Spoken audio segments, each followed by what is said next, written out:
2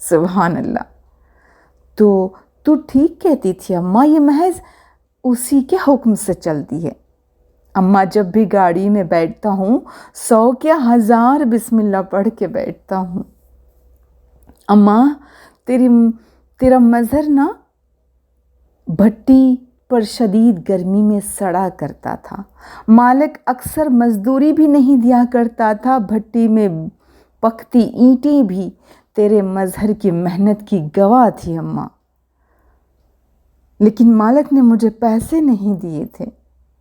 مظہر احمد کی آواز میں محسوس ہونے والی کن من اس فقرے کے بعد موسلا دھار بارش میں بدل گئی تھی۔ میں اس بارش میں بھیگ رہا تھا، کچی مٹی کی طرح بہہ رہا تھا۔ اس کی سسکی میں چھپے شکر کی کیفیت، شکر ادا کرنے والا بچہ تھا، شکر کی کیفیت میرے اندر ڈیرا ڈالنے لگی تھی۔ بے شک وہ بہت صابر اور شاکر تھا۔ وہ اپنی والدہ کو بتا رہا تھا کہ شدید گرمی میں ٹھنڈی کار میں بیٹھتا ہوں تو اس مزدور کی خوشی کا خیال آتا ہے جس کی مزدوری اس کا پسینہ خشک ہونے سے پہلے ادا کر دی جاتی ہے۔ تیرے مظہر کی ساری مزدوریاں رب نے جمع کر رکھی تھی نا ماں؟ ایک مشت ادا کر دے۔ اس کی آواز بھاری ہوتی جا رہی تھی۔ ہاں اماں، آیت الکرسی پڑھ کر بیٹھتا ہوں، چاروں کل بھی پڑھتا ہوں۔ اماں، صاحب جی کے لیے دعا کرتا ہوں۔ لو بھلا کیسے نہیں کروں گا اماں؟ اللہ ان کو سکون اور خوشی عطا فرمائے اور ان کے کاروبار میں ڈھیر ساری برکت عطا کرے، آمین۔ میں نے زیر لب کہا۔ اس کی والدہ نے بھی یقیناً آمین کہا ہوگا۔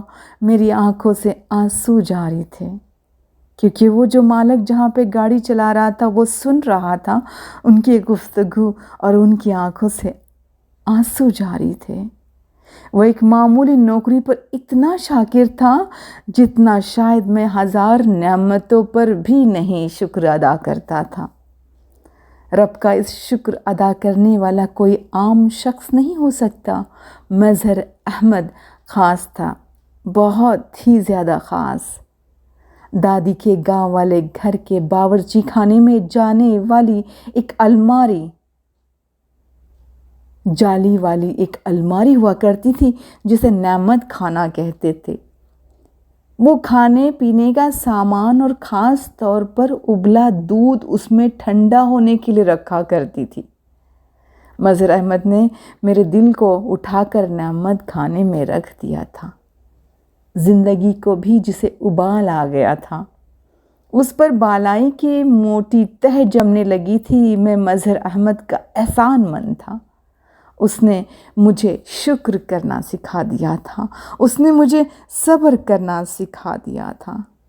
میں اس کا کیسے شکر گزار نہ بنتا۔ سبحان اللہ۔ کچھ لوگوں کی اذیتوں میں شدت صرف اس وجہ سے ہوتی ہے کیونکہ انہیں ترک تعلق نہیں آتا، انہیں کسی سے کچھ چھیننا نہیں آتا، انہیں جیتنا نہیں آتا، انہیں منافقت نہیں آتی۔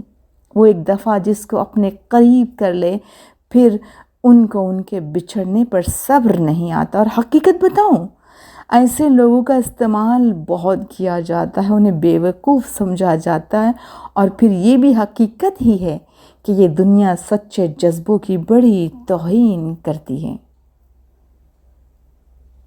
اگر اپنوں کو گرانے میں آپ کو اپنی جیت لگے نا تو سمجھ جاؤ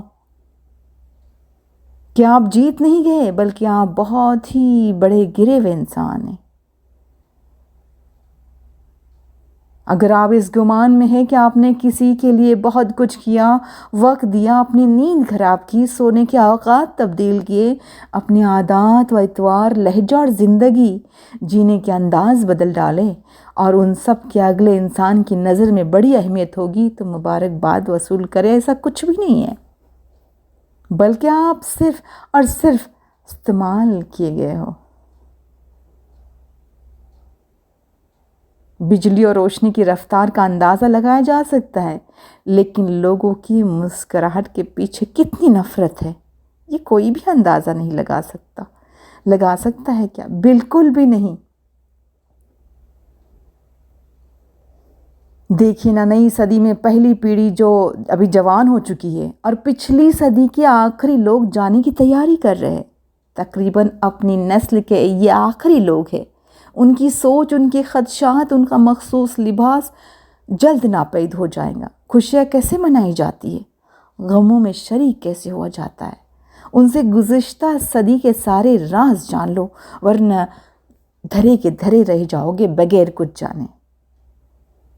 اور دیکھیے نا، دنیا میں کوئی بھی رشتہ یہ حق نہیں رکھتا کہ وہ آپ کا ذہنی سکون برباد کرے۔ ہر ایسے رشتے سے دور ہو جانا چاہیے جو آپ کی ذہنی اذیت کا باعث بنتا ہے۔ خدا کی دنیا بہت وسیع ہے، اس لیے اپنے مطابق لوگ ڈھونڈے، ورنہ اکیلے رہنے کی عادت ڈال لے۔ اپنے سکون پر کم از کم کمپرومائز تو نہ کرے۔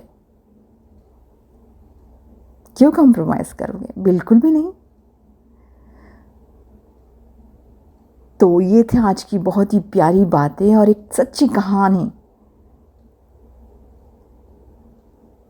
تو ایک شعر عرض کرتی ہوں، اس کے ساتھ اس کلپ کو، اس ایپیسوڈ کو ختم کرتے ہیں، اس ویڈیو کو ہم ختم کرتے ہیں۔ بہت ہی خوبصورت سا شعر کہ بچھڑ کے پھر ملیں گے یقین کتنا تھا، بچھڑ کے پھر ملیں گے یقین کتنا تھا، تھا تو خواب لیکن حسین کتنا تھا، تھا تو خواب لیکن حسین کتنا تھا، وہ مجھے چھوڑ گیا میرے زوال سے پہلے، وہ مجھے چھوڑ گیا میرے زوال سے پہلے، حسین تو تھا ہی ذہین کتنا تھا۔